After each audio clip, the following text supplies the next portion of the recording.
Hello बच्चों, extra exam YouTube channel के इस नए वीडियो में आपका स्वागत है। हम लोग पढ़ रहे थे बिहार बोर्ड क्लास 10वां का एनसीईआरटी पैटर्न पर आधारित ऑब्जेक्टिव सेशन। और जितना भी ऑब्जेक्टिव प्रश्न पर हम लोग चर्चा कर रहे थे वो सभी प्रश्न बहुत इंपॉर्टेंट था। और आज भी पहले की तरह ही हमने बहुत इंपॉर्टेंट ऑब्जेक्टिव को ही लेकर आया है, जो आपको पिछले एग्जामों ने कई बार पूछे जा चुके हैं। मतलब जितना अभी से 2025 से पहले 2025, 24, 23 इससे पीछे सभी एग्जामों में पूछे गए प्रश्नों को यहाँ पे विश्लेषण किया जा रहा है। आप वीडियो को स्किप किए बिना हमारे वीडियो में अंत तक बने रहे, आपको बिल्कुल अच्छा समझ आएगा और आपको अच्छा से अच्छा नंबर ये दिला सकता है। तो यह वीडियो पार्ट होगा 2, जिसमें हम लोग पढ़ रहे थे जीव विज्ञान का नियंत्रण एवं समन्वय पढ़ रहे थे। और यह पहला पार्ट हमने अपलोड कर दिया है, यदि आप नहीं देखे तो उसको अवश्य देख लें। यह दूसरा पार्ट होगा। हमने आपके लिए एक प्रश्न छोड़ा था। देखिए, पहला पार्ट वीडियो पार्ट में एक प्रश्न छोड़ा था, इस प्रश्न पर गौर कीजिएगा। इस प्रश्न को हमने छोड़ा था, कहे थे कि कमेंट बॉक्स में इसका आंसर आप जरूर दीजिए। देखिए, प्रश्न पूछा गया था, इसको फिर से दोहराते हैं। थायराइड ग्रंथि की अल्प सक्रियता के कारण कौन सा रोग उत्पन्न होता है? पूछा जा रहा है कि थायराइड ग्रंथि के अल्प सक्रियता मतलब कम स्रावित होने के कारण से कौन सा रोग उत्पन्न होता है? ऑप्शन ए है अवटु वामनता, बी है अवटु अल्प क्रियता, सी है मिडिक्सीडीमा, डी है इनमें सभी या ये सभी। तो देखिए, थायराइड ग्रंथि के बारे में देखा जाए, थायराइड ग्रंथि, तो थायराइड ग्रंथि से यानी इसके अल्प सक्रियता के कारण से कई प्रकार के रोग उत्पन्न होते हैं। इसमें आपका ऑप्शन होगा अवटु वामनता। इसके कारण से क्या होता है, बच्चों में मानसिक स्थिति थोड़ा सा विकास अच्छा से नहीं कर पाता है, बच्चा दिमागी रूप से कमजोर हो जाता है। यह है अवटु अल्प क्रियता। ये क्या है, ये आगे चलकर वजन कमना, वजन का ज़्यादा बढ़ जाना, अर्थात कहें वजन का बढ़ना या कमना दोनों हो सकता है इसमें, क्योंकि कभी कभी वजन किसी का बहुत ज़्यादा बढ़ता है, किसी का कम होता है। अत्यधिक ठंड लगना, ये अवटु अल्प क्रियता के कारण होता है। और ये है मिडिक्सीडीमा। इसके कारण से क्या होता है, इसके कारण से त्वचा में सूजन आ जाना, त्वचा पर कुछ प्रकार के ऐसा झुर्रियाँ या बीमारी उत्पन्न हो जाना। तो ये सब किसके कारण होता है, तो थायराइड ग्रंथि की अल्प क्रियता के कारण से होता है। क्लियर है? इसलिए आपका ऑप्शन होगा सभी, ए डी होगा इनमें सभी। तो कैसा लगा हमारा सेशन, जरूर कमेंट बॉक्स में लिखिएगा। अगला प्रश्न की ओर चलते हैं। यह प्रश्न तो आपके लिए छोड़ दिए थे। अगला प्रश्न है आज का एक नया प्रश्न होगा। प्रश्न पूछा जा रहा है, देखिए इंपॉर्टेंट प्रश्न है। अग्न्याशय द्वारा निम्न में से कौन सा हार्मोन स्रावित होता है? अग्न्याशय के द्वारा मतलब अग्न्याशय ग्रंथि होती है, अग्न्याशय जो पाचन तंत्र की भूमिका में बहुत काम करती है, तो उसके द्वारा पूछा जा रहा है कि कौन सा हार्मोन स्रावित होता है। हार्मोन के बारे में हम लोगों ने पहले पढ़ा भी, बताया भी, पहले वीडियो में भी आपने देखा होगा कि हार्मोन क्या है, एंजाइम क्या है, कितना भूमिका निभाता है। अब इसमें पूछा रहा है अग्न्याशय द्वारा निम्न में से कौन सा हार्मोन स्रावित होता है। ऑप्शन ए है इंसुलिन, बी है ग्लूकोगॉन, सी दोनों, डी इनमें से कोई नहीं। तो देखिए, अग्न्याशय के द्वारा कुछ एंजाइम भी निकलता है, हार्मोन भी निकलता है। और हार्मोन निकलने वाला यहाँ पे ऑप्शन के साथ देखिए, तो इंसुलिन भी है। इंसुलिन क्या करता है, तो ये हमारे शरीर में शर्करा की मात्रा को नियंत्रित करता है, शर्करा की मात्रा को नियंत्रित करता है। इंसुलिन की कमी के कारण से ही, मतलब इंसुलिन की कमी के कारण से ही मधुमेह रोग होता है। और यह है ग्लूकोगॉन, ये क्या करता है, ये दोनों मिल करके शर्करा की मात्रा को नियंत्रित करता है। एक शर्करा की मात्रा को कम करता है तो इस शर्करा की मात्रा को बढ़ाता है, अर्थात रक्त में ग्लूकोज की मात्रा को एक कम करता है, एक ग्लूकोज की मात्रा को बढ़ाता है। तो अर्थात इसलिए आपका ऑप्शन होगा दोनों, ये दोनों होगा। मतलब अग्न्याशय द्वारा निम्नलिखित में से कौन सा हार्मोन स्रावित होता है, तो दोनों कहेंगे, इंसुलिन और ग्लूकोगॉन। ये दोनों हार्मोन आपके लिए बहुत इंपॉर्टेंट है। यदि खाली ये हार्मोन एक्टिव रहेगा ज़्यादा मात्रा में तो आपके रक्त में शर्करा की मात्रा ज़्यादा बढ़ जाएगा, लेकिन ये कम जाएगा। यही रहेगा तो रक्त में शर्करा की मात्रा बढ़ जाएगा। तो दोनों क्या करता है, नियंत्रित करता है। इसलिए आपका ऑप्शन क्या होगा, दोनों होगा। एक कम करता है, एक बढ़ाता है, ध्यान रखिएगा, इंसुलिन और ग्लूकोगॉन। क्लियर है? चलते हैं अगला प्रश्न की ओर। यहाँ फिलहाल आपका ऑप्शन होगा सी, दोनों होगा। क्योंकि पूछ रहा काम नहीं पूछा था, खाली पूछा था कौन निकलता है। अगला प्रश्न पर देखिए, अगला प्रश्न करा है पत्तियों का मुरझाना किस पादप हार्मोन के कारण संभव हो पाता है। पत्तियों का मुरझाना कौन से पादप हार्मोन के कारण से। देखिए पादप हार्मोन के बारे में देखा जाए तो auxin, gibberellin, cytokine, abscisic acid, ethylene कई प्रकार के हैं ये पादप हार्मोन है, जिनमें क्या करता है ये जिबरेलिन के बारे में बताया जाए। ये जिबरेलिन क्या करता है, ये फलों के अंदर में फलों का आकार बढ़ाने का काम करता है, फलों का आकार बढ़ाने का काम करता है। यह तना के मोटाई सॉरी ब्रांच के शाखा यानी कन्नी की संख्या बढ़ाने का काम करता है। यह साइटोकाइनिन क्या है, साइटोकाइनिन ये फल में सांद्रता लाने का काम करता है, फल में सांद्रता लाने का काम करता है, हरा भरा रखने का काम करता है ये साइटोकाइनिन। और ये क्या है, ये तना की मोटाई और शाखा की संख्या बढ़ाने का काम करता है, संख्या बढ़ाता है और तना की मोटाई बढ़ाने का काम करता है, और फल को भी आकार बढ़ाने का भी काम करता है। ये क्या करता है, फल में सांद्रता का काम करता है। अगला ये है एब्सिसिक अम्ल। एब्सिसिक अम्ल क्या करता है, एब्सिसिक अम्ल है ये पत्तियों में या पेड़ पौधों में कहेंगे इसको वृद्धि रोधी हार्मोन के रूप में काम करता है, मतलब उसको हर चीज में यह बढ़ाने रोकने वाला काम करता है, इसलिए इसको वृद्धि रोधी हार्मोन कहते हैं। इससे प्रश्न पूछा है पत्तियों का मुरझाना, मतलब पत्तियों को मुरझा देगा, फल को ज़्यादा बढ़ने नहीं देगा, ज़्यादा ब्रांच नहीं लगने देगा, मतलब वृद्धि को क्या करता है, रोक देता है। जब ये हार्मोन निकलता है ना तब पौधा में विकास ज़्यादा मात्रा में नहीं हो पाता। ये हार्मोन शुरुआती फेज में नहीं निकलता है, बाद के फेज में निकलता है, जब आवश्यकता पड़ता है कि पत्ती को नीचे गिराना चाहिए पौधा के पत्तियों को, उस समय निकलता है। फलों को ज़्यादा बढ़ने नहीं देगा, ये नीचे फलों को गिरा देगा। तो ये हो गया एब्सिसिक अम्ल। कौन अम्ल, एब्सिसिक अम्ल। क्योंकि आप देखे होंगे कि कुछ कुछ ऐसे पौधे या पेड़ होते हैं बहुत ज़्यादा फल लग जाते हैं, इतना फल लग जाते हैं कि अगर पूरा पूरा फल तैयार हो जाए तो पूरा डाली सहित नीचे आ जाएगा, लेकिन उसमें यही एब्सिसिक अम्ल क्या करता है, एक्टिव होता है और जो भी ज़्यादा है अवांछनीय है उसको क्या करता है, गिरा देता है, मतलब उसको मुरझा करके गिरा देता है या पत्तों को गिरा देता है। ये इसलिए होना भी चाहिए ऐसा। तो आपका ऑप्शन कौन है, एब्सिसिक अम्ल या एब्सिसिक एसिड कहते हैं, इसको वृद्धि रोधी हार्मोन भी कहते हैं पादप में। क्लियर है। अगला प्रश्न की ओर बढ़ते हैं। चलिए अगला प्रश्न क्या है आपके लिए, इसका आंसर आप जरूर बताइएगा, कमेंट बॉक्स में लिखिए, थोड़ा सा आपके लिए हम समय दे रहे हैं। प्रश्न पढ़ देते हैं। प्रश्न कराए स्रावित होने वाले हार्मोन का समय और मात्रा किस क्रिया विधि द्वारा नियंत्रित की जाती है। मतलब हमारे शरीर के अंदर जो भी हार्मोन स्रावित होता है तो कब हार्मोन स्रावित होगा और कितना मात्रा में स्रावित होगा, इस यह किस क्रिया विधि द्वारा नियंत्रण होता है। ऑप्शन ए है श्रवण, बी है परिशुद्धन, डी है अनुक्रिया करना, सी है अनुक्रिया करना, डी है पुनर्भरण। पुनर्भरण, तो आपका ऑप्शन सही होगा पुनर्भरण। पुनर्भरण के द्वारा तय होता है, हमारे शरीर में एक क्रिया होती है पुनर्भरण की क्रिया, इस क्रिया के द्वारा तय होता है कि कौन सा हार्मोन इस शरीर की कितना चाहिए, कितना समय पर चाहिए, ये तय करता है। किसी किसी को पुनर्भरण भी गड़बड़ी हो जाता है, तो जो समय पर हार्मोन चाहिए था उस समय पर हार्मोन नहीं निकल पाता है, जितना चाहिए था मात्रा में उतना हार्मोन मात्रा में नहीं निकल पाता है। तो ये क्रिया होती है, याद रखिए कौन सी क्रिया विधि, तो पुनर्भरण क्रिया विधि। अनुक्रिया करना का मतलब हम अपने हमारे शरीर के अंदर कोई भी सूचना आता है, सूचना को सोचना विचारना, तो सोचना विचारना थोड़े होता है।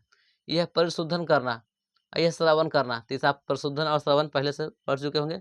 इसका ऑप्शन क्या है, डी है पुनर्भरण। क्या है, पुनर्भरण। यह क्या करता है, हार्मोन के मात्रा को और समय को नियंत्रित करता है, देखता है कब चाहिए और कितना मात्रा में चाहिए। आपका ऑप्शन होगा डी। चलते हैं अगला प्रश्न की ओर। देखिए अगला प्रश्न क्या पूछा जा रहा है, ये प्रश्न इंपॉर्टेंट है, ये प्रश्न आने की संभावनाएं 100% बताया जाता है, क्योंकि ये प्रश्न ऐसे इसमें जलानुवर्तन, गुरुत्वानुवर्तन, रासायनिक अनुवर्तन, प्रकाशानुवर्तन, कई प्रकार का अनुवर्तन है, कोई न कोई एक अनुवर्तन आपसे पूछ लिए जाते हैं, ध्यान दीजिएगा। प्रश्न करा है जड़ का अधोगामी वृद्धि है, जड़ का अधोगामी वृद्धि किसकी है, मतलब जड़ किसकी वृद्धि करता है। तो जड़ पृथ्वी के अंदर तो गुरुत्वानुवर्तन, पृथ्वी अपने गुरुत्व बल से खींचती है, तो गुरुत्वानुवर्तन। आपका ऑप्शन होगा गुरुत्वानुवर्तन। जलानुवर्तन, जड़ जल की ओर गति करता है। प्रकाशानुवर्तन, प्रकाश पेड़ पौधे का जो ऊपरी भाग होता है प्रकाश की ओर गति करता है, उसे प्रकाशानुवर्तन कहते हैं। रसायनानुवर्तन, रासायनिक पदार्थ की ओर जड़ गति करता है, रसायनानुवर्तन कहते हैं। लेकिन यहाँ ऑप्शन हुआ कौन, जड़ का अधोगामी वृद्धि किसके द्वारा, तो गुरुत्वानुवर्तन। किसका, गुरुत्वानुवर्तन। क्लियर है, सब नाम से ही प्रचलित है, प्रकाश अनुवर्तन प्रकाश की ओर, गुरुत्वानुवर्तन शरीर जड़ के अंदर में मिट्टी के अंदर जाएगा, जल अनुवर्तन जल की ओर गति करेगा, रसायन अनुवर्तन रासायनिक पदार्थ की ओर गति करेगा। अनुवर्तन के मतलब भी होता है गति, पौधों में गति को हम लोग अनुवर्तन कहते हैं। अनुवर्तन अनुवर्तन सब में अनुवर्तन लगा हुआ है लास्ट में, तो कह रहा है कि जड़ के लिए तो अंदर जाएगा तो गुरुत्वानुवर्तन होगा। क्लियर है, चलते अगला प्रश्न की ओर बढ़ते हैं। देखिए अगला प्रश्न क्या है, आपके लिए भी इंपॉर्टेंट होने वाला प्रश्न है। ये प्रश्न मस्तिष्क से जुड़ा हुआ है और आपके लिए भी उपयोगी है, परीक्षा के लिए भी उपयोगी है, क्योंकि मस्तिष्क के बारे में जानकारी रखना एक अच्छा मतलब मान जाता है विज्ञान के दृष्टिकोण से कि आप पढ़े लिखे हैं, ताकि कोई भी चलते फिरते पूछ लेता है आपसे।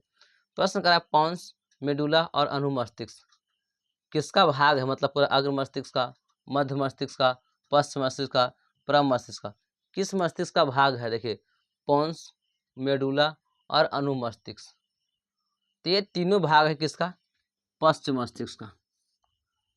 कौन कौन, तो पॉन्स, मेडुला और अनुमस्तिष्क। देखिए अग्र मस्तिष्क का भाग कहेंगे तो सेरिब्रम, इसको परम मस्तिष्क भी कहते हैं, इसी में डायनासेफेलॉन में आता है, और यह चतुराई का केंद्र होता है, सोचने का केंद्र, समझने का केंद्र, याद रखने की क्षमता, ये सब किसके पास होता है, अग्र मस्तिष्क के पास होता है। मध्य मस्तिष्क क्या करता है, देखने और सुनने का काम करता है, नियंत्रण करता है, मतलब खाली देखता है, इसको याद रहता है वो तक कुछ नहीं है, याद रखने वाला काम कौन करता है, यही अग्र मस्तिष्क काम करता है। मतलब हम किसी को पहचान रहे हैं, उसके चेहरा हमें याद है, तो चेहरा देखने का काम तो भले करेगा मध्य मस्तिष्क, लेकिन हमको पहचान रखने का काम करेगा वही अग्र मस्तिष्क। कभी कभी क्या होता है कि बढ़िया से उसको ध्यान में रखते हैं तो हमारा अग्र मस्तिष्क काम नहीं करता, तो कहते हैं कि देखे तो हैं लेकिन पता नहीं कौन है, ऐसा होता है अनुभव। तो मतलब अग्र मस्तिष्क को याद नहीं रखता है। जितना भी हमारे मैथ बनाते हैं, कैलकुलेशन करते हैं, सब हमारा काम करता है अग्र मस्तिष्क करता है। तो ये पश्च मस्तिष्क था, ये पश्च मस्तिष्क क्या करता है, तो पश्च मस्तिष्क हमारे ऐच्छिक और अनैच्छिक क्रियाओं को भी नियंत्रण करता है। जैसे ऐच्छिक क्रिया और अनैच्छिक, जैसे अनैच्छिक क्रिया उदाहरण लेते हैं, अनैच्छिक क्रिया हृदय की धड़कना अनैच्छिक क्रिया है, आंखों की पुतली का झपकना अनैच्छिक क्रिया है, छींक आना अनैच्छिक क्रिया है, बाल का बढ़ना अनैच्छिक क्रिया है। ये सब अनैच्छिक क्रिया जिस पर हम नियंत्रण नहीं कर सकते हैं, तो इसमें आता है पश्च मस्तिष्क का कंट्रोल करता है। तो आपका ऑप्शन कौन होगा, पॉन्स, मेडुला और अनुमस्तिष्क किसका भाग है, तो पश्च मस्तिष्क का हिस्सा है, मतलब पश्च मस्तिष्क का ही तीनों भाग है। क्लियर है, चलते हैं अगला प्रश्न की ओर। अगला प्रश्न क्या है, प्रश्न पूछा जा रहा है कि निम्नलिखित में कौन सी अनैच्छिक क्रिया नहीं है। देखिए अनैच्छिक क्रिया पर चर्चा किए थे और अनैच्छिक क्रिया से प्रश्न आ गया। अब प्रश्न आप बनाइए इसको, कौन सी अनैच्छिक क्रिया नहीं है। ऑप्शन ए है वमन, बी चबाना, सी लार आना, डी हृदय का धड़कना। देखिए कौन सा अनैच्छिक क्रिया नहीं है। अनैच्छिक क्रिया का मतलब वैसी क्रिया जो आप बिना इच्छा के आ जाता है। कभी कभी छींकते हैं तो मुँह से लार निकल जाता है, अचानक बच्चा कभी मुँह से लार टपकता रहता है, तो अनैच्छिक क्रिया है, ये अपने से आता है। हृदय का धड़कना, ये अपने से हृदय धड़कना, हम इसको कंट्रोल नहीं कर सकते। हम ये नहीं कर सकते कि तुम रुक जाओ, हृदय मत धड़को 2 दिन के लिए, 4 दिन के लिए, ऐसा नहीं कंट्रोल कर सकते। अपने कंट्रोल कर लेंगे तो ऐच्छिक क्रिया, कंट्रोल नहीं करेंगे तो अनैच्छिक क्रिया होगा। क्लियर है, तो यह है चबाना, हम लोग चबाने पर नियंत्रण कर सकते हैं कि अच्छा दांत दुखा रहा है अब नहीं चबाएंगे, ऐसा होता है। कभी कभी खाना खा के इच्छा नहीं है कि नहीं चबाएंगे, खाना छोड़ देंगे, तो चबाना अनैच्छिक क्रिया नहीं है। आपका ऑप्शन होगा बी। बामन क्या है, इस पर ध्यान दिया, ये भी एक प्रकार का क्या है, ऐच्छिक क्रिया है। ये है अनैच्छिक क्रिया नहीं है, मतलब ये है ऐच्छिक क्रिया। ऐच्छिक क्रिया ये सब है अनैच्छिक क्रिया, अनैच्छिक, अनैच्छिक ये भी है, अनैच्छिक ये भी क्या है, अनैच्छिक। क्लियर है, चलते हैं अगला प्रश्न की ओर। अगला प्रश्न क्या पूछा रहा है, प्रश्न देखिए, प्रश्न करा है ऑप्टू ग्रंथि को थायरॉक्सिन हार्मोन बनाने के लिए क्या आवश्यक है। करा है ऑप्टू ग्रंथि को थायरॉक्सिन हार्मोन बनाने के लिए क्या आवश्यक है। ऑप्टू ग्रंथि को थायरॉक्सिन हार्मोन बनाने के लिए आयोडीन की आवश्यकता पड़ती है। यह देखिए किसकी आवश्यकता पड़ती है, आयोडीन की आवश्यकता। आयोडीन मिलेगा तो वह क्या हमारे थायरॉक्सिन हार्मोन बना पाएगा, आयोडीन नहीं मिलेगा थायरॉक्सिन हार्मोन नहीं बना पाएगा। तो इसलिए आपका ऑप्शन होगा आयोडीन, जो कि इस ऑप्शन में कोई भी नहीं है, इसमें ऑप्शन में गलती हो गया है। तो याद रखिएगा कि ऑप्टू ग्रंथि को थायरॉक्सिन हार्मोन बनाने के लिए क्या आवश्यक है, तो आयोडीन आवश्यक है। क्लियर है, आयोडीन रहना जरूरी है। आयोडीन की कमी से ही ये ग्रंथि थायरॉक्सिन हार्मोन नहीं बना पाता है और इसके कारण से कई प्रकार की बीमारियां उत्पन्न होता है। क्लियर है। आई को पढ़ते हैं, याद रखिएगा आयोडीन होगा इसका आंसर। चलिए अगला प्रश्न की ओर पढ़ते हैं। प्रश्न क्या पूछा रहा है, प्रश्न करा है, देखिए ये भी इंपॉर्टेंट प्रश्न, इसको आप लगाइए अपने से। कहा है मस्तिष्क का कौन सा भाग शरीर की स्थिति तथा संतुलन का अनुरक्षण करता है। मतलब शरीर की स्थिति और संतुलन बनाने का काम करता है। मतलब हम चलते हैं तो चलने का संतुलन बनाता है, मतलब कहाँ पैर रखेंगे, कैसे रखेंगे, ये संतुलन बनाए रखता है। तो मस्तिष्क का कौन सा भाग होगा। अगर मस्तिष्क को खाली याद रखता है, इसके पास अपना सोचना का भंडार है, सोचने समझने का भंडार है। यह मध्य मस्तिष्क देखने या सुनने का काम है। यह है अनुमस्तिष्क। तो आपका ऑप्शन होगा अनुमस्तिष्क। यह ऐच्छिक क्रियाओं पर नियंत्रित करता है। ऐच्छिक क्रिया कहने का मतलब चलना ऐच्छिक क्रिया हो गया, बोलना ऐच्छिक क्रिया हो गया। मतलब चलना बोलना ऐच्छिक क्रिया है। जब कोई व्यक्ति शराब की स्थिति पी लेता है, नशा की स्थिति में होता है, तो यही अनुमस्तिष्क ही होता है। अनुमस्तिष्क ये काम नहीं करता है, काम नहीं कर पाता है, तो वही कारण से किसी को कुछ बोल देता है, चलते समय लड़खड़ाता है। क्यों लड़खड़ाता है, क्योंकि वह नशे की स्थिति में है। और नशा क्या करता है, ये अनुमस्तिष्क को भंग करता है। अनुमस्तिष्क सही से काम नहीं करता, अनुमस्तिष्क सही से काम नहीं कर रहा तो ऐच्छिक क्रियाएं नहीं हो पाएगा उसको से। अनैच्छिक क्रिया होगा, सांस लेना अनैच्छिक क्रिया है, ये होगा, लेकिन ऐच्छिक क्रिया नहीं हो पाता है, सही से नहीं हो पाता है, कंट्रोल नहीं हो पाएगा। तो इसलिए शरीर का संतुलन स्थिति तथा संतुलन कौन करता है, अनुमस्तिष्क। याद रखिए, ये भी प्रश्न पूछता है कि व्यक्ति नशे की स्थिति में होता है तो मस्तिष्क कौन सा मस्तिष्क का भाग सही सबसे काम नहीं करता है। तो कौन सा काम नहीं करता है, अनुमस्तिष्क काम नहीं करता है उसका। क्यों, क्योंकि अनुमस्तिष्क ऐच्छिक क्रियाओं पर नियंत्रण करता है। और यही क्या होता है, नशे की स्थिति में काम नहीं करता है तो ऐच्छिक क्रिया उसको से होगा नहीं। ऐच्छिक क्रिया का मतलब हाथ उठाना, चलना, बोलना, ये सब ऐच्छिक क्रिया है, सही से नहीं चल पाएगा, ना बोल पाएगा वो। चलते हैं अगला प्रश्न की ओर। ये प्रश्न आपके लिए बहुत इंपॉर्टेंट था, क्योंकि प्रश्न पूछा गया, इससे रिलेटेड प्रश्न भी पूछे जाते हैं। अगला प्रश्न क्या है, देखिए अगला प्रश्न की ओर बढ़ते हैं। प्रश्न पूछा रहा है कि पादप हार्मोन साइटोकाइनिन सहायक है। साइटोकाइनिन सहायक किसके लिए है।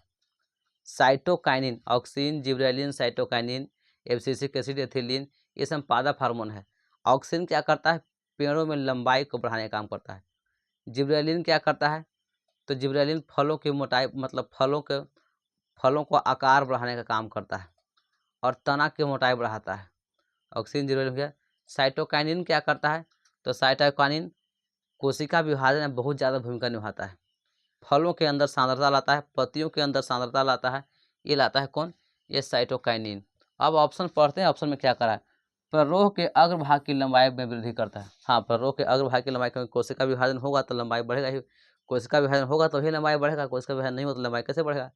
ऑप्शन ये भी सही है। तने के वृद्धि के लिए, तना की वृद्धि करता है। कोशिका विभाजन जहाँ हो रहा है तो समझिए कि इसका काम है, ये है तभी कोशिका विभाजन हो रहा है, तब तना की वृद्धि हो रहा है।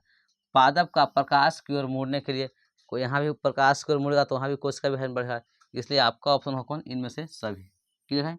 ये मुख्य रूप से कोशिका विभाजन में काम करता है और यह फलों को और पत्तियों को हमेशा ताज़ा हरे भरा रखने का काम करता है। कौन हार्मोन है, ये देखिए साइटोकाइनिन। फलों को ताज़ा रखने का काम, हरा भरा रखने का काम कौन करता है, यही साइटोकाइनिन करता है। क्लियर है। चलते हैं अगला प्रश्न की ओर। अगला प्रश्न क्या है, अगला प्रश्न आपसे पूछा रहा है पेड़ पौधा संबंधित है और सबसे अच्छा प्रश्न और इम्पोर्टेंट प्रश्न है। एकदम हल्का प्रश्न कहें तो इजी वे में इसको बना सकते हैं आप। बनाइए, प्रश्न क्या पूछा रहा है, कह रहा है अनुकुचन गति।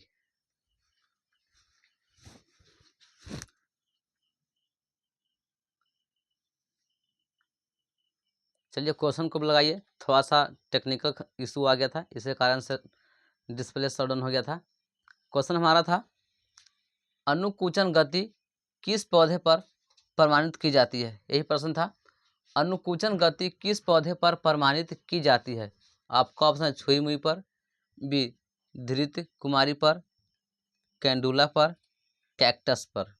तो अनुकुचन गति के बारे में पूछा रहा है, किस पौधे पर प्रमाणित की जाती है। तो अनुकुचन गति पौधा पर प्रमाणित करना है तो आप छुई मुई का पौधा लीजिए, उसको अपने आम भाषा में लजौनी घास के भी नाम से जानते हैं।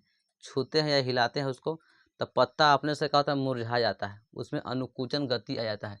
तो आपका ऑप्शन ये होगा, ये छुई मुई पर। क्लियर है। ये प्रश्न के बाद यहाँ तक तो हम लोग रोके थे, अगला प्रश्न की ओर बढ़ते हैं। तो ये आपका अगला प्रश्न होगा, फिर से उसी स्पीड के साथ आगे बढ़ते रहिए, क्योंकि थोड़ा सा इशू खराबी होते रहता है टेक्निकल, ये तो आम बात है इतना बड़ा सेटअप के साथ होने पर। अगला प्रश्न कराए, वृक्क किस तंत्र का भाग है? वृक्क किस तंत्र का भाग है? अब टेक्निकल इशू नहीं होगा, उसको ठीक कर दिया गया है। कराए, वृक्क किस तंत्र का भाग है, मतलब किडनी किस तंत्र का भाग है पूछा रहा है। ऑप्शन ए पाचन तंत्र का, बी प्रसंचन तंत्र का, सी उत्सर्जन तंत्र का, डी श्वसन तंत्र का। तो किडनी या वृक्क के बारे में पूछा रहा है, क्या करता है? तो रक्त को छानने की क्रिया करता है। रक्त को छानने की क्रिया किस में आएगा? रक्त को छानने की क्रिया किस में आएगा? ये उत्सर्जन तंत्र में आएगा। रक्त प्रसंचन तंत्र में कौन कौन आता है? तो रक्त प्रसंचन तंत्र में हमारा हृदय आता है, फेफड़ा आता है, रक्त नलिकाएं आता है, ये आता है रक्त प्रसंचन तंत्र में। और पाचन तंत्र में मुख गुहा, ग्रास नली, आमाशय, छोटी आंत, बड़ी आंत, मलाशय, मल द्वार, कुछ एंजाइम, ये सब आते हैं किसमें? पाचन तंत्र के भाग में। लेकिन उत्सर्जन तंत्र में एक मुख्य रूप से मुख्य उत्सर्जित अंग है, वो वृक्क है या किडनी है। उत्सर्जी अंग के बारे में बताएं तो हमारा वृक्क हो गया, फेफड़ा हो गया, लीवर हो गया, बड़ी आंत हो गया, त्वचा हो गया। ये उत्सर्जीय अंग है जो हमारे शरीर में जो भी हानिकारक पदार्थ का निर्माण होता है उसको बाहर निकालने का काम करता है। हानिकारक पदार्थ निर्माण कब होता है? तो हमारे शरीर के अंदर अनुकुचन की क्रिया होती है, हमारे शरीर के अंदर जैव रासायनिक क्रिया होती है, हमारे शरीर के अंदर विभिन्न प्रकार के क्रियाएं होती है। उस सभी क्रियाएं के समय में हानिकारक पदार्थ कुछ निकलता है, बनता है, और उसे बाहर निकालना ही उत्सर्जन कहलाता है। क्लियर है? तो वृक्क किसका भाग है? उत्सर्जन का भाग है। चलते हैं अगला प्रश्न की ओर। देखिए अगला प्रश्न क्या है, आपको ऑप्शन इसमें दिया गया ऑप्शन के अनुसार सब बना सकते हैं, क्योंकि बहुत बार पूछा गया प्रश्न है ये। थोड़ा सा कुछ साइंस पढ़े होंगे तो इसके सभी के मुंह पर प्रश्न रहता है। प्रश्न करा, इंसुलिन की कमी के कारण से कौन सा रोग होता है? तो इंसुलिन की कमी के कारण से आपका होगा मधुमेह रोग। कौन सा रोग है? मधुमेह रोग। एड्स किसके कारण से होता है? तो ये तो अनैतिक यौन संबंध बनाने से होता है। इसके और भी कुछ है, लेकिन ये तो इंसुलिन की कमी के कारण से नहीं होता है। ये बेरी किसकी कमी से होता है बताइए आप लोग? रतौंधी किसके कमी से कारण होता है ये बताइए? ये घेघा रोग किसके कारण से होता है? तो जो भी हार्मोन के कमी के कारण से होता है वो इसमें बताया गया। देखिए विटामिन बी की कमी से बेरी और आयोडीन की कमी से ये घेघा रोग होता है। आई है मधुमेह रोग किसके कमी के कारण से? तो इंसुलिन की कमी के कारण से। तो आपका ऑप्शन होगा कौन? डी, मधुमेह। क्लियर है? अगला क्वेश्चन बढ़ते हैं। देखिए मधुमेह के मतलब डायबिटीज कहने का मतलब बोलते हैं किसी किसी को ना प्रेशर बढ़ गया है या हार्ट प्रेशर बढ़ गया है, तो वो सब डायबिटीज का ही उदाहरण है, डायबिटीज के अंतर्गत आते हैं। चलिए अगला प्रश्न की ओर बढ़ते हैं। अगला प्रश्न क्या है हमारा? प्रश्न रखा गया है खोपड़ी के अग्र सिरे पर। देखिए खोपड़ी के अग्र सिरे पर स्थित न्यूरॉन को शरीर के विभिन्न भागों से प्राप्त होता है। मतलब न्यूरॉन को खोपड़ी के अग्र भाग पर न्यूरॉन रहे, पश्च भाग पर न्यूरॉन रहे, कहीं भी न्यूरॉन रहे, न्यूरॉन को क्या प्राप्त होता है? तो न्यूरॉन को सबसे पहले हमें त्वचा से किसी भी प्रकार के संकेत को या सूचना को प्राप्त होता है। आपका ऑप्शन होगा सी, संकेत प्राप्त होता है। मतलब खोपड़ी के अग्र भाग पर रहे, यहाँ रहेगा, त्वचा के भाग पर रहे, पैर के भाग पर रहे, कहीं भी रहेगा, तो इसको क्या प्राप्त होता है? तो संकेत ही प्राप्त होता है। उस संकेत को ही ग्रहण करता है न्यूरॉन, और संकेत को ग्रहण करता है, उसको आवेग में बदलता है, आवेग में बदलने के बाद से एक न्यूरॉन से दूसरे न्यूरॉन में लेता है, फिर मस्तिष्क में ले जाता है, फिर उस पर अनुक्रिया होती है, फिर प्रतिक्रिया होती है। तो ये पूछा रहा आपका ऑप्शन होगा सी, संकेत होता है। ठीक, क्योंकि विभिन्न भागों से प्राप्त होता है तो संकेत प्राप्त होता है। वायु प्राप्त नहीं, वायु तो अलग होगा, खून रक्त सब नहीं होगा। आपका ऑप्शन होगा संकेत प्राप्त। न्यूरॉन प्राप्त करता है संकेत को। छुए इस पर तो हमारा दिमाग के अंदर गया संकेत किसका? तो पेंसिल से छुआ गया, पेन से छुआ गया है। चलते हैं अगला प्रश्न को। देखिए अगला प्रश्न क्या है? प्रश्न पूछा रहा कि अवटु ग्रंथि को थायरॉक्सिन हार्मोन बनाने के लिए आवश्यक है। देखिए यही प्रश्न पहले एक स्लाइड में आया था, उसमें ऑप्शन नहीं दिया गया था, मतलब सभी ऑप्शन गलत था, लेकिन वही प्रश्न को फिर से सुधार को इसमें डाल दिया गया है। अवटु ग्रंथि को थायरॉक्सिन हार्मोन बनाने के लिए आवश्यक है। तो अवटु ग्रंथि को थायरॉक्सिन हार्मोन बनाने के लिए आयोडीन आवश्यक है, जो उसको पिछले हम प्रश्न में स्लाइड में हम काटे थे कि इसमें कोई ऑप्शन नहीं है, आयोडीन होगा। यहाँ पे आपको आयोडीन मिल गया है। यानी कौन सा आवश्यक है? आयोडीन की आवश्यकता होती है। किसके लिए? थायरॉक्सिन बनाने के लिए। किसको आवश्यकता होती है? तो अवटु ग्रंथि को होता है। क्लियर है? चलते अगला प्रश्न, इसका चर्चा कर दिए थे हमने। अगला प्रश्न क्या है? प्रश्न देखते हैं। प्रश्न पूछा जा रहा है कि लीडिंग कोशिकाएं कहाँ मिलती है? लीडिंग कोशिकाएं कहाँ मिलती है? ऑप्शन ए वृषण में, पीयूष ग्रंथि में, अंडाशय में, पराअपटू ग्रंथि में। तो आपका ऑप्शन होगा ए, वृषण में होता है। लीडिंग कोशिकाएं मिलती है वृषण में, जो जनन से संबंधित कोशिकाएं होती है। किससे होता है? जनन से संबंधित कोशिका है वो वृषण में। यह पुरुष प्रजनन तंत्र का भाग होता है। चलते हैं अगला प्रश्न की ओर। आपका ऑप्शन होगा ये। अगला प्रश्न क्या पूछता है? प्रश्न है ऑक्सिन पादप हार्मोन पौधों के किस क्रिया में सहायक होती है? देखो ऑक्सिन के बारे में आ गया। ऑक्सिन किस क्रिया में सहायक होता है? तो ऑक्सिन कहेंगे पौधे के तने की लंबाई बढ़ाने में काम करता है ऑक्सिन। आपका ऑप्शन कौन है?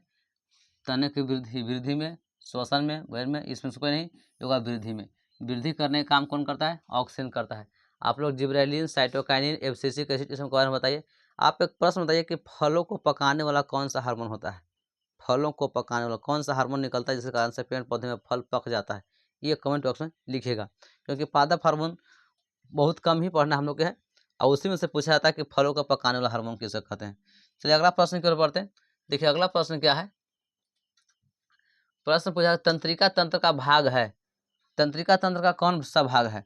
ऑप्शन ए कर रहा है मस्तिष्क, बी कर रहा है रीढ़, सी रज्जु, डी इनमें सभी। तो तंत्रिका तंत्र का ये तीनों भाग है। मस्तिष्क भी भाग है, रीढ़ भी भाग है और रज्जु भी भाग है। तंत्रिका तंत्र तीन प्रकार के होते हैं। केंद्रीय तंत्रिका तंत्र, परिधीय तंत्रिका तंत्र, एक होता है स्वायत्त।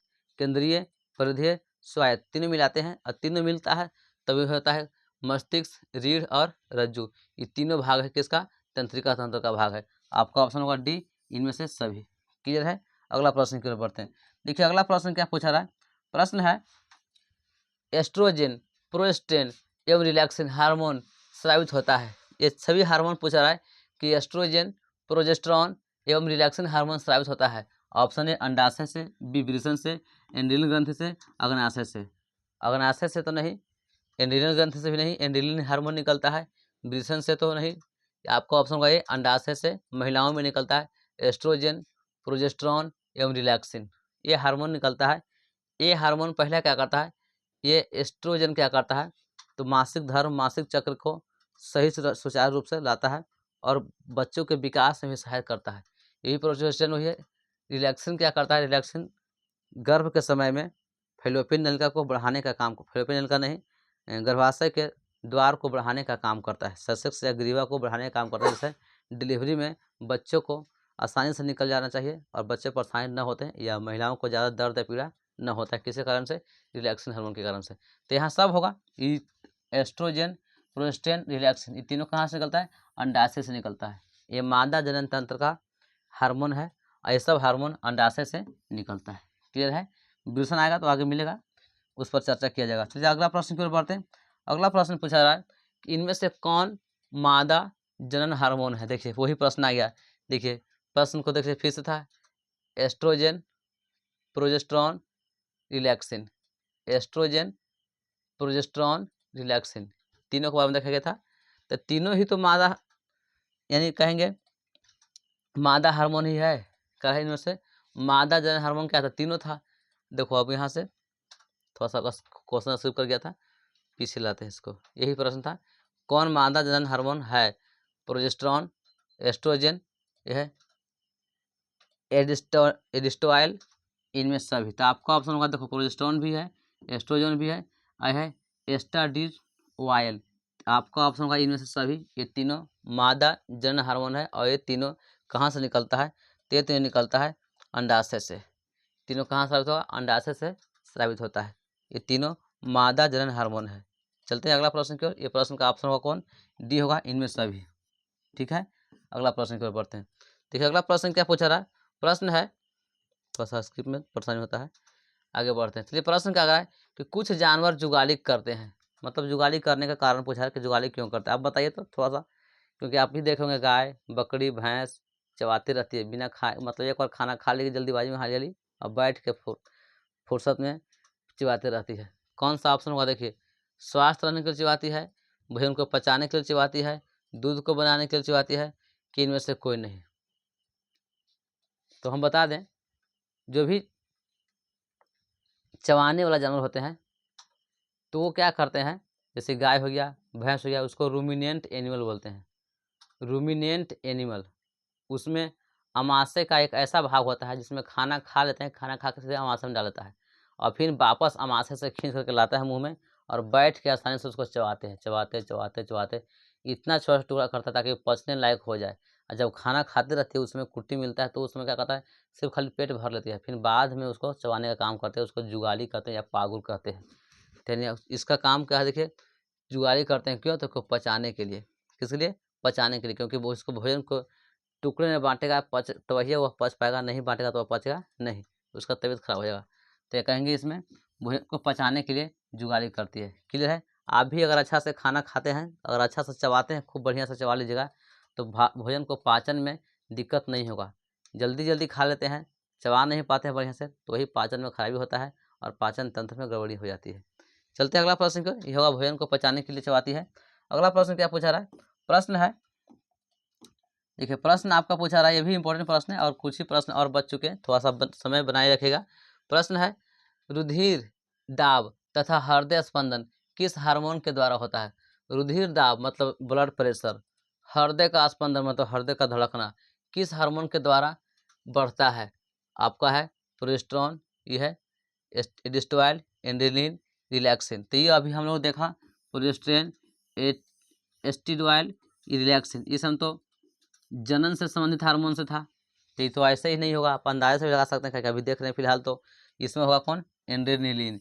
एड्रेनलिन क्या करता है? ब्लड प्रेशर को नियंत्रित करता है, हृदय को संपंदन करता नियंत्रण करता है और इसी कारण से कभी कभी क्या होता है, हम लोग गुस्सा में आते हैं, गुस्सा के कारण से हृदय पूरा धड़कता है, कोई भी काम कर लेते हैं तो कुछ समय दिमाग अपना आपा खो देता है और ये क्या करता है, ब्लड प्रेशर हृदय का संबंधन क्या करता है, बढ़ाता है। कभी कभी आप देखे होंगे कि लड़ाई झगड़ा तक हृदय धड़कता है या कुछ ऐसा रात्रि के समय में होता है तो डर लगता है, तो दर्द के समय में आपका हृदय का धड़कन क्या होता है, बढ़ जाता है। तो सब किसके कारण से होता है? एड्रेनलिन के कारण से। एड्रेनलिन ज़्यादा मात्रा में स्रावित होने लगता है। तो आपका ऑप्शन होगा कौन? सी, एड्रेनलिन कारण से, एड्रीनलिन के कारण से। क्लियर है? चलते हैं अगला प्रश्न की ओर। अगला प्रश्न क्या पूछा रहा है? प्रश्न है, हमारे शरीर में विभिन्न जैविक कार्यों का नियंत्रण होता है। हमारे शरीर में विभिन्न प्रकार के जैविक क्रियाएं होती है, उसका नियंत्रण किसके द्वारा होता है? तो इसका नियंत्रण बता दें, रासायनिक पदार्थों के द्वारा भी होता है और हमारा तंत्रिका तंत्र के द्वारा होता है, दोनों द्वारा होता है। आपका ऑप्शन है तंत्रिका द्वारा, रासायनिक द्वारा, तो आपका ये दोनों हो जाएगा, तंत्रिका एवं रसायन द्वारा, दोनों द्वारा। तंत्रिका एवं रसायन दोनों द्वारा हुआ, आपका ऑप्शन कौन होगा? सी। तंत्रिका द्वारा हम लोग अपनी तंत्रिका द्वारा हम लोग जो नियंत्रण होता है, इसके साथ साथ हमारे शरीर में रासायनिक पदार्थों के द्वारा नियंत्रण होता है। रासायनिक पदार्थ में हार्मोन आता है और तंत्रिका उनके द्वारा कुछ हमारा नस आता है, तंत्रिका तंत्र आते हैं। तंत्रिका द्वारा तंत्रिका तंत्र आते हैं, तंत्रिका तंत्र, और रासायनिक पदार्थों के द्वारा एंजाइम और हार्मोन आता है। तंत्रिका द्वारा तंत्रिका तंत्र आता है और रासायनिक पदार्थ के द्वारा एंजाइम और हार्मोन आता है, इसलिए दोनों के द्वारा नियंत्रण होता है, इसलिए आपका ऑप्शन होगा कौन? सी। क्लियर है? चलते हैं अगला प्रश्न कर। अगला प्रश्न क्या पूछा रहा है? देखिए प्रश्न आपका ये प्रश्न है, एब्सिसिक एसिड किस तरह का रसायन है? एब्सिसिक एसिड के बारे में कई बार चर्चा हो चुका है। तो एब्सिसिक एसिड को वृद्धि रोधक हार्मोन कहते हैं। कौन हार्मोन होगा? वृद्धि रोधक हार्मोन। यह वृद्धि को रोध करने वाला मतलब वृद्धि को कम करने वाला हार्मोन है। ये ऑक्सिन क्या है? लंबाई बढ़ाने वाला। जिब्रेलिन क्या है? ऑक्सिन। जिब्रेलिन क्या है? तब तना की मोटाई बढ़ाने वाला है। ये साइटोकाइनिन क्या है? साइटोकाइनिन क्या है? तो फलों की सांद्रता बढ़ाने वाला, फलों को हरी भरी रखने वाला, पत्तियों को हरी भरी रखने वाला हार्मोन है। ये वृद्धि रोधी हार्मोन कौन है? तो यह है एब्सिसिक एसिड। कौन है? Abscisic acid. अब फलों को पकाने वाला एथिलीन। कौन है? एथिलीन। अगला प्रश्न की ओर बढ़ते हैं। देखिए अगला प्रश्न क्या है? हमारा अगला प्रश्न है, बीज रहित पौधों के उत्पादन में कौन सहायक होता है? बीज रहित पौधों के उत्पादन में सहायक होते हैं, मतलब ऐसा पौधा जिसमें क्या होता है, बीज नहीं होता है, बीज रहित पौधे को उत्पादन। आपका ऑप्शन ये है साइटोकिनिन, ऑक्सिन, जिब्रेलिन, ऑक्सिन एवं जिब्रेलिन दोनों। तो देखिए बीज रहित पौधा जो होते हैं उसका अगर उत्पादन करना है उसमें, तो आपका होगा ऑप्शन ये, जिब्रेलिन काम करता है। ऑक्सिन और ये है क्या? जिब्रेलिन। तो आपका ऑप्शन कौन होगा? जिब्रेलिन। ये बीज रहित पौधों में काम करता है। ये साइटोकिनिन क्या है? तो यही बताए थे, ऑक्सिन, जिब्रेलिन लंबाई को ही बढ़ाने का काम करता है, तना की मोटाई को बढ़ाने का काम करता है, और फलों के आकार बढ़ाने का काम करता है, और फलों के जो बीज रहित फल होता है, बीज रहित फल होते हैं, उस फल में यह ऑक्सिन की तरह काम करता है। किस तरह काम करता है? ऑक्सिन की तरह काम करता है। कौन? जिब्रेलिन। कौन काम करता है? जिब्रेलिन काम करता है। क्लियर है? मतलब जो फल में बीज नहीं होता है ना, उस फल में जिब्रेलिन क्या करता है? ऑक्सीजन की तरह काम करता है, अर्थात ले भी लंबाई बढ़ाना शुरू करता है। तना तो बढ़ाता ही बढ़ाता है, लेकिन पेड़ का लंबाई बढ़ाना शुरू कर देता है। तो आपका ऑप्शन है कौन? सी, जिब्रेलिन। क्लियर है? अगला प्रश्न की ओर बढ़ते हैं। देखिए आपका ये लास्ट प्रश्न था, इसके बाद और प्रश्न नहीं है, ये लास्ट ही प्रश्न है, एक प्रश्न था। देखिए इस अंतिम प्रश्न है, हम लोग अंतिम प्रश्न पर पहुंच चुके हैं। प्रश्न करा है कि इनमें से कौन फल को पकाने के लिए प्रयुक्त होते हैं। तो यही प्रश्न हम खोज रहे थे, कई बार इसके चर्चा भी किए, प्रश्न में नहीं आया था, फिर भी हम इसकी चर्चा कर चुके थे। फलों को पकाने वाला कौन सा हार्मोन है? देख लीजिए। अगला ऑक्सीन, जिब्रेलिन, एथिलीन, साइटोकिनिन। देखिए ऑक्सीन तो लंबाई हो गया, जिब्रेलिन तो तने की मोटाई हो गया, साइटोकिनिन क्या था? सांद्रता का काम करता है। आपका फलों को पकाने वाला कौन सा है? ये होगा एथिलीन। इसी का चर्चा फिर से नहीं कर रहे थे। तो कैसा लगा हमारा यह सेशन? कमेंट बॉक्स में जरूर लिखिएगा। और यह चैप्टर इसके लिए समाप्त होता है। अब इसके बाद हम अगले चैप्टर को लेकर आएंगे। तो आप यदि आप नए हैं तो हमारे चैनल को सब्सक्राइब कर लीजिए, अपने मित्रों तक जरूर शेयर कर दीजिए और अपना पढ़ाई जारी रखिए। मिलते हैं अगले वीडियो में। धन्यवाद।